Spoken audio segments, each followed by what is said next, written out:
educative episode of the Men's Lounge. It's always good to be here, and I get very excited when it's a Monday evening, and I'm about to come tell you all the goodies that you have to know. Now, we are still in the month of October. We started October not too long ago, and everybody knows how exciting October usually is. Perhaps you should be asking me why. You can see I'm in pink, and I'm sure you know it has something to do with breasts. You know how we get excited, we smile when it comes about. It comes to talking about breasts. We want to help. Okay, we want to help our wives, our girlfriends, and the ladies out there to at least check, all that we have to check against what has to be checked against. So I'm sure you know what I'm talking about. So let me take this opportunity to say thank you for joining us this evening. Feel free to join us on all our social media platforms at ETV Ghana, and then you can be part of our evening. Today is the Mental Health Day worldwide, and I'm sure we're going to have a discussion that has to do with suicide. But before we proceed, I'm going to go on this break. Please stay with us. We'll be back shortly.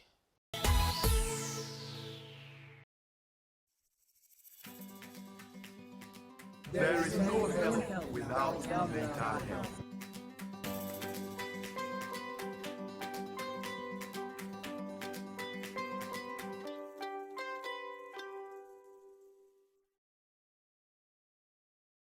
Welcome back. If you're just joining us, we just got into the lounge and we're about to start our discussions. And I'm sure the short video that just ended at least gives you an idea what we'll be talking about. But before I go there, let me say a very big thank you to my brother Sefa Dankwa, who was in my stead for the past 2 weeks that I've not been here. Sefa, thank you so much for sitting in for me. Maybe I should sit in for your program one of these days. I hope I can speak the tree the way you do. I appreciate that, what you have done so much. Now, a very special one to a very good friend of mine, Miss Techua Iwu. You've been called into the bar the past 10 years. You're a decade. I'm a lawyer for a decade. It's no joke. The only thing is the big English. Sometimes I don't understand, but it's fine. It's just to congratulate you. Well done. You are doing a good job for yourself and Mother Ghana. So before I proceed, let me just tell you something. A little research I did on suicide and mental health. So suicide is actually a tragedy, okay, that affects families, communities, and the entire country, and has long-lasting effects on the people. Obviously, when somebody dies, you leave people behind, so it has some very, very long-lasting effects on them. Every year, about 703,000 people take their own life, and there are many more people who attempt suicide. Suicide is the second leading cause of death among 15 to 29-year-olds. 77% of the global suicides occur in low and middle income countries. Of course, a lot of that in Africa. Theme for the Mental Health Day is what I'm going to go to now. Mental health and well-being for all, global priority. So with me to do the discussion, even before I introduce them, maybe I should introduce them first, and then we'll talk about somebody who's done something very special in the UK, a Ghanaian. And I think, look, if he's being acknowledged out there, we should also do the same. We should even acknowledge him the most. But before I proceed, let me introduce my two gentlemen that I'll be doing the discussions with. Obviously, my two very good friends. I have with me Dr. Isaac Newman Arthur, clinical psychologist and a medical doctor. Doc, you look tired already. I'm morose. Is it because of the month of October? No. I think it's just life issues. Oh, it's just life issues. Because it's interesting how it's only a Monday and you are gone already. Actually, the weekend was tough. It was tough, eh? Anyway, we live. Once we have life, we move. Yes. I also have with me Scoffrey Danayebwa, transformational coach. Scoffrey, what do you want to do, Mami 5? They say COVID, we don't do the boza. So I hear you, but senior who we did. What's the COVID in you? Please, you see, you are breathing somebody's. I was saying Macheda. But you know, it's even gone up. It's gone up. Yes. Yeah. But why are we not hearing it like we were? Well, it's like, okay, it's gone up and so what? No, I think it's even okay. With the current pressure, you want to come and talk about COVID also? No. I think everybody's tired. Everybody's tired. Well, so, when I was doing my introduction, I did mention that a certain Ghanaian is doing something awesome. And, coming off the back of what we are going to be discussing today, which is suicide and its effects. There's a gentleman who, once upon a time, not too long ago, about 15 years back, was on Peace FM as a producer. His name is, I think he's popularly known as Nat Sankofa Titiata, but his real name is Nat Arthur. and he currently works with, I think with the train regulatory body, train station, something back in the UK.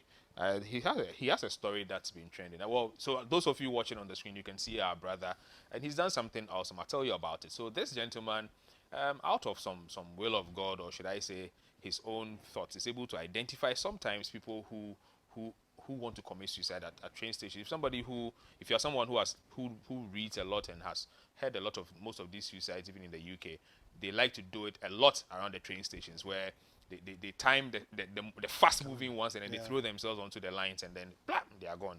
So this gentleman has been able to save at least 2 or 3 people, and indeed he's been congratulated all over the UK. And look, being a Ghanaian, how about we do the same? How about we also make him know that he's doing something good, and we encourage him to do more of it? So wherever you are, brother Nat, congratulations, well done.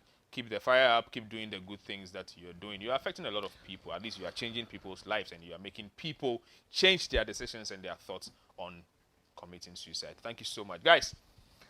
So today we are discussing suicide. I mean, this is one topic that whenever it comes to, I particularly get very, very attentive, because I have heard, thank God I haven't seen, but I've heard what it has brought to families that are left behind.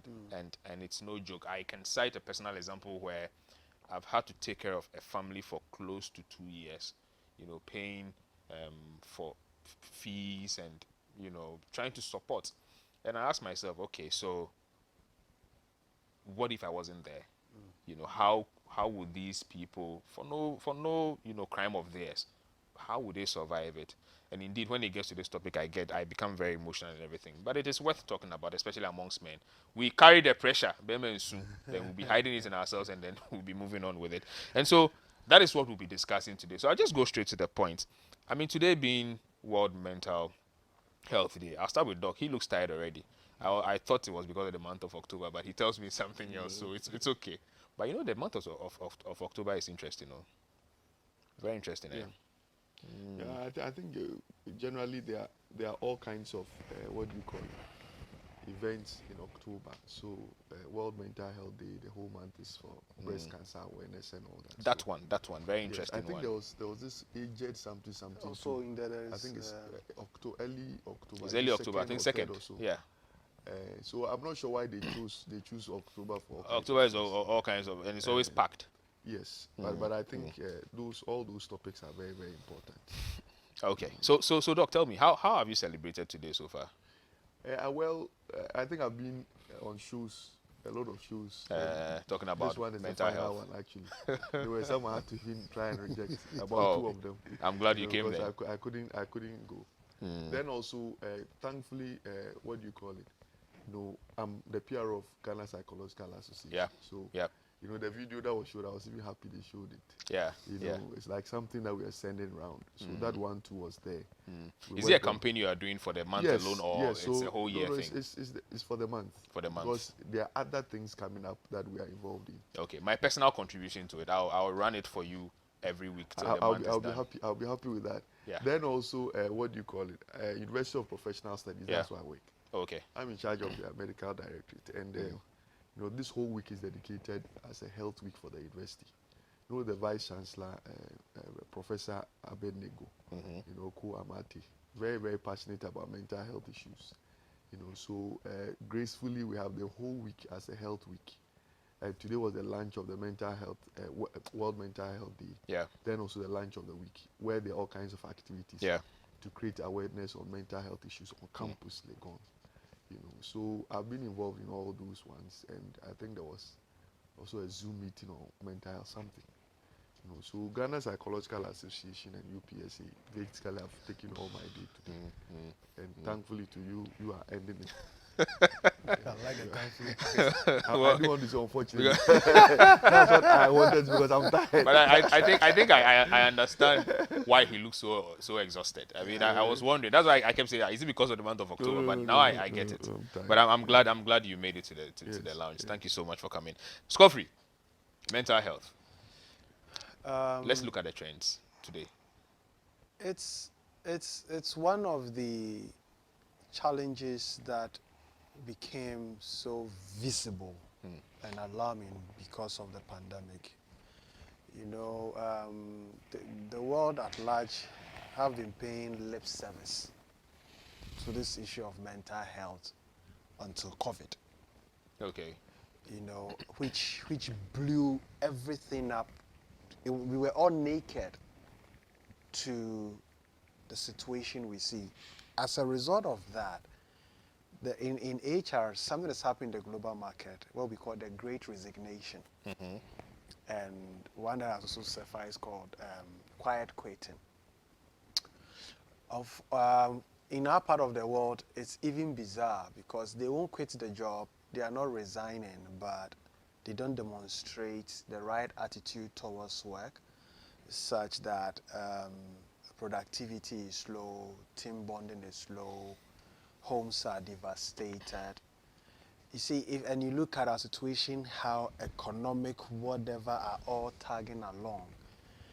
This is the area that we must join forces with the Ghana Psychological Association to be proactive than reactive, because suicide is more or less the end game of depression, anxiety, Over a period. stress over a period. Yeah. So the well-being part, where we coaches are so much focused on, is how we put in intervention to support people such that they live in that spheres of their lives. Because like you cited, if for the lack of support, systemic support, and people take their lives, the ripple effect, the stigma, the tag, especially when there are even kids involved. Yeah. They are leaving behind kids. Yeah.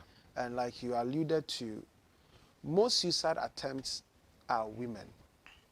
Most successful suicide attempts are men. So if you look at the statistics, there are more men committing suicide. There are more women attempting And it. there are more women attempting it. 4 times. Men die by suicide 4 times. 4 times than women. So it creates how serious it is, but we pay lip service. And now it is catching up with us. Look, I have friends who have had one or two situations that has affected their mental health to a point. And until it's so close to you, and we are talking about it like this, to hell with us, until it hits you. And people don't know they're already going through it. Why are you so obsessed with alcohol intake? And you think that it's just a lifestyle. No. Something is boiling. Something they bend, they come. Why do you think you are so obsessive with social media? Every time how you are dancing, you are doing this coping mechanism, you are coping. When it hits you, I remember when I started dropping into to my media friends about our brother who is now back to comedy. They thought it was one of the hype strategy for He was going. until Well, he was even gone. I said, Kojo, he and I said, Kojo, this is going to happen. And before I realized. And there are many things. There are so many people. Yeah. They are bankers, they are professionals, Yeah. police people are committing suicide. They who are supposed to even give us protection, there are even medical doctors, there are nurses, there are all sorts of professionals. All because the kind of attention, if they get to the home is boiling. They get to the office, people are overwhelmed. And look at how the world is rotating. Even staffs that are not even in your purview and domain, as proof of climbing the career ladder or the office corporate ladder, you want to do more than your body can contain. So in a nutshell, we are treating human beings like machines. You know, machines work hard, then it goes. That is where we are now. Yeah. That we overworked, we over push ourselves. Look, economic situations, some spousal challenges,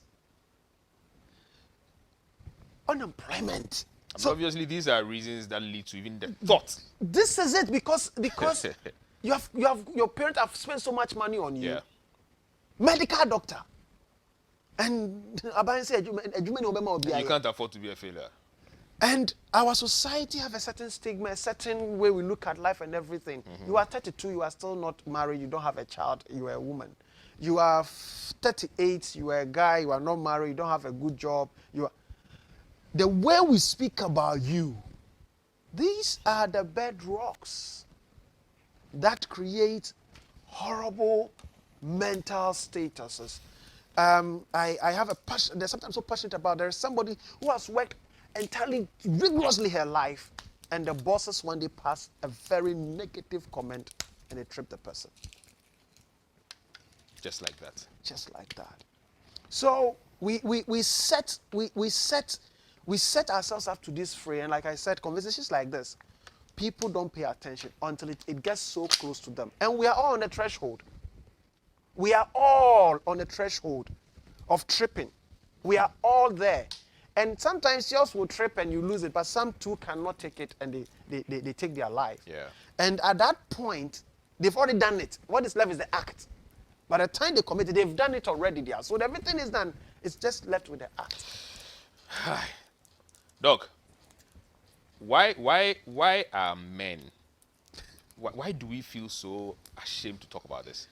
Because then it looks as though we like Scoffery said, we pay most of the time we pay lip service or we don't even talk about it at all. I mean, as men as we are, we kind of shy away from discussing these things, and it comes back to harm us. Why? Yeah, well, Is it by our nature? Why? I think men the way we are wired in a way to deal with things instead of talk about things. So generally, even if there are some conflicts at home, a man is likely to keep quiet over it. If a child is running around, the woman is likely to be shouting, stop, stop, stop. A man will just be watching. When you get hurt and so what, we fix it. So generally in our makeup, we are not expressive as women are. And again too, it also is influenced by our growth.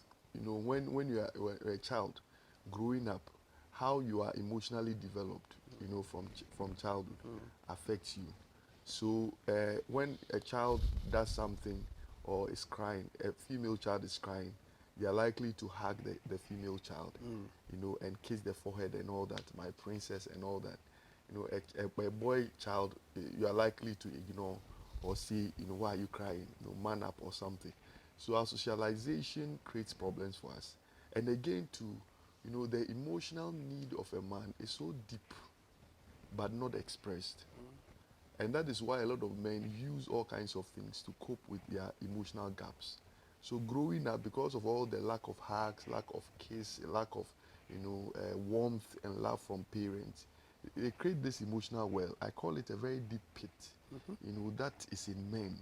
That, you know, a man may just want a lady around, not because of sex, but just because they're emotionally so broken that they just need someone to be around. And unfortunately, every man looks out for a woman who can provide that. You know, so it's more like that. I call it a deep well. You know, and people may use drugs to fill it. They may use all kinds Alcohol, of yeah. all kinds of things Yeah. to fill that emotional gap. And unfortunately, if they are married to someone who is not emotionally available for them or cannot meet that need for some, then they may go into problems. In my practice, I've realized there are a lot of men who even have multiple sexual partners. They will tell you that, you know, all those escapades is a cry for a certain help that they don't know what to use to feel. You know, so a lot of them will come and they are broken. He says, doctor, after all this, you know, I still feel this emptiness in me, and they don't know where it's coming from. Yeah. You know, so growing up, all the things that is happening around you is shaping you for a certain life. You know, and also societal narratives and expectations of a man. You know, you are supposed to be rugged. You are not supposed to cry. Yeah. Every woman wants a man who is a go-getter and is, you know, trying to find that. You know, in the midst of that, the emotional needs of a man is really not there. You know, and this Burma issue, you know, it has a history. You know, those days, it is men who go to war. And you don't have time for weakness. You know, in some cultures, they will even, you know, have a contest, and the men will fight amongst themselves. Only the toughest will survive. Some of them will even run through the forest with all kinds of beasts in there, and the ones who are able to return are the ones who are meant to defend the village. You know, so all these things are there. You know, so men are not really talking about issues here and there, and generally men cannot focus on multiple things at the same time. You know, that is why, for example, a man comes home and he's very, very tired and thinking about many things, and they just want to block their thoughts. You know, they may even want to play a game.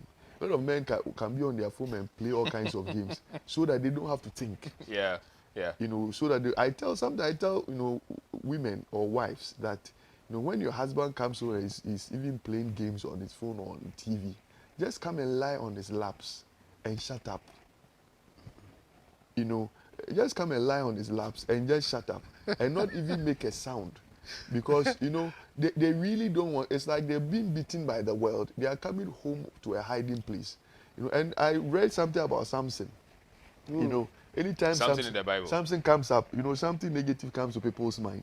The guy wasn't a fool to go to, what do you call it? Delilah's, you know, house all the time. You know, and he was ready to sacrifice his assignment for Delilah. Why? And when they were cutting his hair, the guy didn't hear. And the Bible was clear.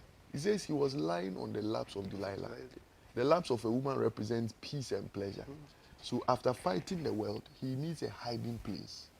And the first time there was an expression about Samson, you know, I think all the previous chapter, he went to a prostitute and all that. Yeah. But the final prostitute or person who, the Bible says he fell in love with Delilah. And so you realize that a lot of men are using all kinds of things to fill this emotional void. And every man wants to go to a hiding place after they are being beaten by the world. So if they go to the house too, and that house is also a fighting place instead of a hiding place, then it just messes up everything. That's when they resort to Yeah, all they'll kinds of... prefer to stay in town longer. I'm telling you know, if you're a wife and you realize that your husband doesn't come home early and is always staying away from friends, it means that the home is not a hiding You're not place. being Delilah enough. No, you are not being a Delilah.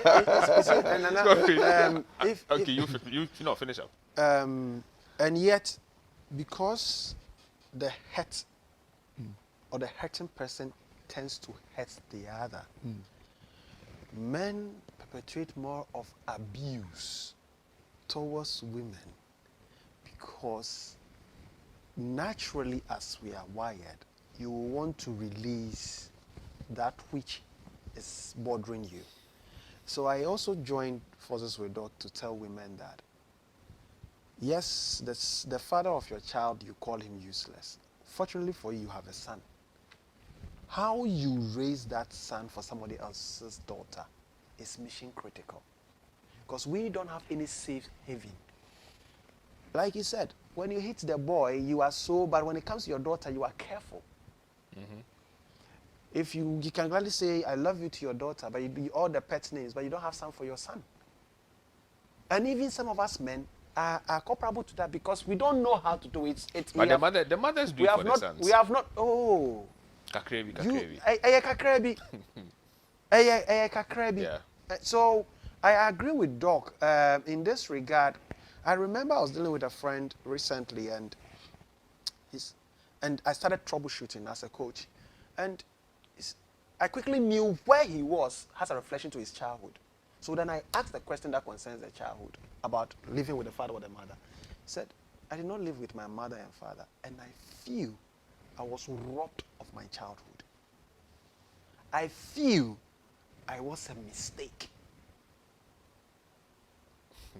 But there are some people who have actually been told that they were mistakes. No. So I'm just this one, not that he was even told, but what he experienced. So now, given the opportunity, how does he father a child? How does he even marry a woman? Yet he's of age. Scruffy, let me hold you on this one. I'm going for a break. We'll be back shortly. Please stay with us.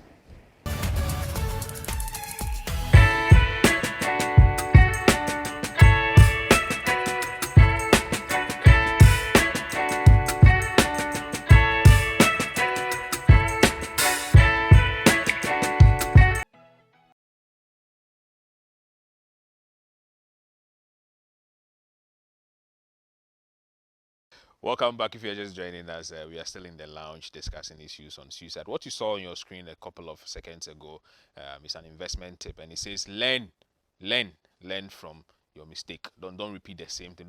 Don't men's gold yourself again. Okay, learn from your mistakes. It's very, very important. So I'm still here with my two good friends, Scofrey and Dr. Isaac Newman Arthur. Guys, we are back. So you know, it's been realized that the there's the suicide rate amongst young people is quite high. And I've been wondering that, so as parents, as we are, what are some of the signs we should look out for in the young ones if we begin to see that they are becoming, should I say, suicidal? What are some of the things we should look out for? The most serious thing about this is that for some of them, you will not see anything You won't see anything at all. before you realize they've done it. They are even called the true suicidals. They will be quietly planning, you don't know. Most of the time, or maybe sometimes, the only thing that I'm shocked. Yes, the only thing that you may notice is a change in behavior. Any change at all. This person was like this. Suddenly, the person is not like that anymore. It is likely that the person is thinking about suicide. Another thing too is that sometimes the only sign is that the person is going through problems. So anybody who is going through any major event, they've lost a relative, they are being abused at home, they are suffering academically, they have relationship problems, they have financial difficulty, and you realize that life is very tough for them. That may be the only sign. Because anybody going through things like that is likely that they are thinking about suicide. So sometimes it may not be those glaring things that maybe I'll talk about, but sometimes there's no sign. Two, anybody who is going through problems is just a suspect It's true. that the person may be planning suicide. So difficult challenges in people's lives may just be a sign. Then again, to some of them would, take steps to want some attention or some help. So they may come to you and say, oh, I'm going through these problems, I need your help, regardless of what it is. And usually what they need help for is tangible. It's not like, oh, I'm praying for you, or God will do it, or it is well. That statement where it is well. Yeah. Those things do not really fix, things. When we have the capacity to help people, we don't use those statements, to help them. Because sometimes some of the help that people need is very, very simple. Not really something really major, but it's very critical for them. Then again, they may say it. Some people will come and say that, oh, I want to kill myself, or I want to die. Especially if they have a very good relationship with you. You may take it like a joke. Now what are you talking about? The person is serious. Because for someone to open their mind to say that I want to kill myself, it's very, very serious. So instead of dismissing it, you have to pay attention. Some of them may express it through writing. You may chance on a certain note or a certain diary or document, or now even with social media, you may have people write all kinds of statements on their status. Yeah. They may not be direct, but they may express some sadness or some, negative perceptions about life and death and, those things. It means that you have to pay attention. And some of them too may, may actually attempt it. So anybody who has attempted suicide before, the risk of attempting another one is very high. So these are some of things, but there are some of them you really will not notice anything before you realize. So that's the guy was at work, And all of a sudden, and those who really are planning that, sometimes they may put up their best, in the when they know that maybe have some few days to go. They may suddenly put some nice photos on social media, write nice things to people, say, all kinds of nice things. It's their way check on of all saying, their friends. it's their way of saying, I'm going, bye-bye. Some of them will do that. Then before you realize, they're just gone. I mean, so, when I started, I spoke about this gentleman, Nat Arthur, who had, been doing something good. In one of his stories, one of the women, the people that he actually helped save, had said that it's nobody talks to her. Nobody talks to her. She can go 24 hours. Nobody says hello to her. In UK, yes. UK? Yeah. Oh, I'm not surprised. And if you know that system, UK I think it's even called the land of the depressed. It's crazy. Everybody has some isolation of a sort. It's crazy. But Sophie, when we started, you mentioned something about social media. I want to look at it again. Can social media be blamed for influencing the high rate of suicide issues we hear, on a daily basis? But social media is a double-edged sword. Okay. It is a platform where there is so much pretense, so much fake, so much forgery, so much lies. It's the space where you can fake even sitting in an aeroplane and perhaps you are sitting on your toilet. You can fake walking at the beach, perhaps it is. And this comes from like peer pressure a lot of the time. It comes from peer pressure. And most of the things I follow to tease out and even pick people out and run support for them is, like Doc said, I trace your write-ups. There are some people, you find them on their own page or account, they don't comment, they don't post anything there. They run on almost 10 groups, comment on what others have posted, and a lot of times they are attacking people's thought. There was a time we had this fine journalist, when he heard somebody has committed suicide and was posted on Facebook. I was agog at how the comment that journalist posted. And I quickly peed and I said, this is one of the ways we stigmatize suicide. Yeah. It shouldn't come from somebody like you. Mm. Who is in front of camera. Yeah. A prominent station of that nature. And he said, I'm surprised such an issue could cause someone. I said, because you don't understand. What is 5 CD challenge to you? It is somebody's millionaire situation. So don't look at it from your status. Quickly feel the person's shoe. Understand where they are coming from. And like I said, there are those, when you see them posting, they are so sharp, everything. When they coil and go into their private space, that is how come every time they are gunning for attention. And in fact, even the challenge with, I posted and I didn't get likes. I posted, I didn't get a comment. I posted, nobody expressed any emo. It's triggering a lot of challenges, mental health challenges. That is how come we go to TikTok. When it started, it was just ordinary. Look at the length our girls have gone when it comes to TikTok and Instagram. Purely opening their somethings and showing everything. It is that thing. The drive, the dopamine desire to get likes. The dopamine desire to get comments, to get trends. So look at how far they've gone. So social media is a double-edged sword. And the damage it is caused, and if you check the algorithm of social media right now, don't promote intelligent content to Africa. It's only junk. Pure junk. Yeah, which is very obvious. So if you follow, you will see. Exactly, but that is what some way, somehow will reflect. So social media is a double-edged sword. I've been in certain platforms, and what they are doing with social media will blow your mind. Proper training, proper grooming, business and stuff. Come to our own. I'm saying, and they will come and they will dance, and you will find them in all groups. You do. No, it's coping measures. People are only coping on social media. They are only coping. That is okay. Oh, but he was just saying yesterday, and he would have left comment on people's. That is how I pick. They're not on their personal page. Comment on groups and people's comment and stuff. This is how I pick and see them out, and I go into their inbox. You go and see their story, and it's so bizarre. So social media is a platform. What people can say, how people can't express it in our normal spaces. Social media, we will flex, we will mess up and do all that. So it is a place where you really want your sanctity, and you don't have that level of mental wellness, that well-being. Trading and trending there, you must be a bit cautious. And especially when you see your classmate, Charlie, you grew up together, the guy was not even better than you, the lady was not better than you, suddenly they start getting flashy, they are showing off their cars.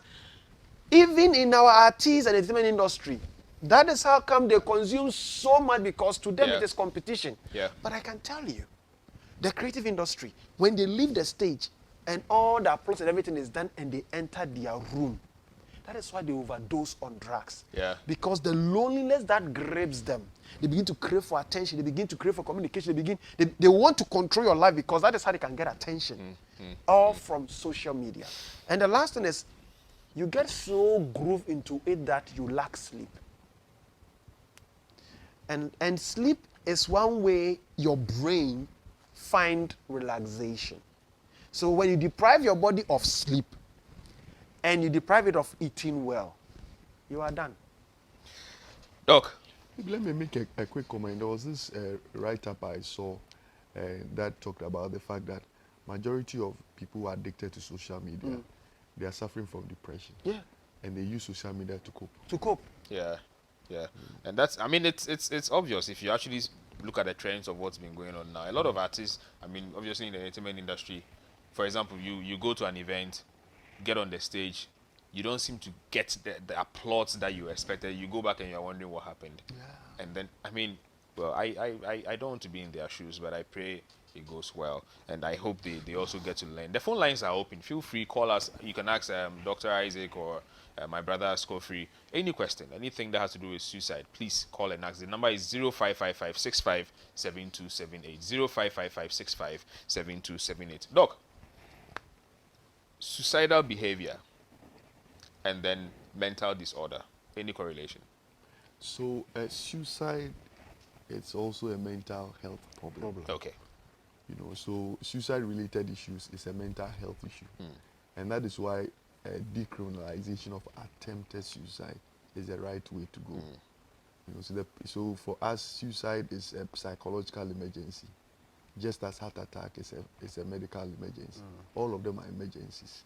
So you can't say, oh, you're having a heart attack, go to prison. It doesn't make sense. So one is under physical health, one is under mental health. Yeah. So that is it. And also, suicidal behaviors are related to some mental Doc, there's disorders. a caller. Let's hear the person. Good evening, caller. Your name and where you're calling from?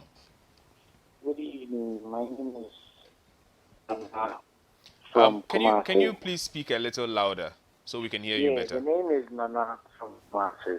Hi, Nana. Please let's hear you. Yeah. I just tuned in and I'm listening to what you guys, the conversation you guys are having. And truly, people really are suffering from all this kind of depression. As Doc said, you use social media to cure that depression. It's really happening, especially in our corporate world. Like you work, you go to work, the pressure your boss will give you, you come back home, the pressure home and all, don't get people to talk to, and sometimes, and these things happen, you'll be home alone and you'll be thinking about a whole lot, you see, and you get this kind of suicidal thoughts and all that, but it's difficult, and especially in Ghana here, talking to someone, opening up to someone, the way the person will see you, and even go tell another person this, and there's a whole lot, you see. So they have to be structured and all that, conscientize the people. These are also, they should be teaching in schools. I think they should be teaching in schools. So also help the young kids at least. Almost they will be teaching them how to deal with it, who to talk to, and all that. So let me leave you guys to. Thank you very much. Thank you very much, Nana. We appreciate your contribution, and also alluding to the fact that all that we are saying is really happening out there, and indeed everybody needs that help, especially trying to imbibe that through the young ones, even from now. Doc, so we're talking about the issue of mental health and its correlation with suicidal behaviors, and there's another caller, Doc. And then good evening, caller. Your name and where you're calling from? Good evening. I'm Felicia, calling from Public. Hi, Philly. Please let's hear you. Okay. Just like you are saying, some of us are going through a lot. Yeah. And you only think the place that you can have some kind of peace or some kind of assurance is on social media. I know Scotland. He knows me, but he doesn't know me by this name. Wow. I see. I only come on social media. No. Well. No. Philly, I'm sure you don't want to go there, right? But indeed, obviously, the explanation given already that social media is full of, people, you want to hide your identity because you want to be happy and you want to solve a certain situation, probably depression or something else out of home, isn't it? Yes, that's it. Okay, I get that clearly. This is the challenge we are letting them that. I want to say thank you very much for this special program. Make sure you join us every Monday. We have a lot more to be giving you every week. Thank you so much for calling. Thank you very much. Scofrey. See, this is the part where I get concerned. Yeah. Because from my background in neuroscience and stuff, whatever you are doing, you are reprogramming your mind. So you are telling your mind itself that you are not trustworthy. Okay? Because your mind knows you are going through something. So you are leaving the situation And you try to creating put in something copy, to- like you plaster yeah, it nicely. yeah. And that is what the mind actually don't like. So it will go on overdrive when you don't expect it. Yeah. Because you keep lying to your brain, you keep lying to your mind, you keep like that, it goes on overdrive. Scoffrey, there's a last caller. Let me pick that, and then we take 30 seconds each, and then we can go. Good evening, caller. Your name and where you're calling from? Yeah, good evening. Yes, good evening. Please let's hear Yeah. you. My name is Yami. I'm calling from. Hi, Sammy. Yeah. Yeah, please go ahead. Yeah, thank you very much for the education for this evening. Yeah. I'm so much grateful. I've learned a lot, and I pray all those who have watched this program will also learn from it, and then will abstain from suicide. Thank you, Sammy. I want to say a very big thank you to Doug. We met him at that cluster from Compassion. We met him, and he came to educate us on stress management, and he has been so helpful to me. But I lost his contact, so if he can give me his contact so that I can contact him when the need arises. All right. Thank you. Sammy, we'll find a way to get that to you. Kindly leave your number with the producers at the back. We'll get back to you, or we'll give the number to Doc so he'll call you directly. Thank you so much, Sammy. Okay. You're welcome. Scoffrey, Doc, unfortunately, time won't permit us to do much. Let's take some closing comments and some closing comments. Maybe we'll find time and come deal with this issue again. Well, what I would say is that indeed help is available. Yeah. Okay, there is absolutely help available. Then lastly, if somebody comes to you to want to express issues, they are not looking for advice. One day They want something we will tangible. discuss why advice don't work.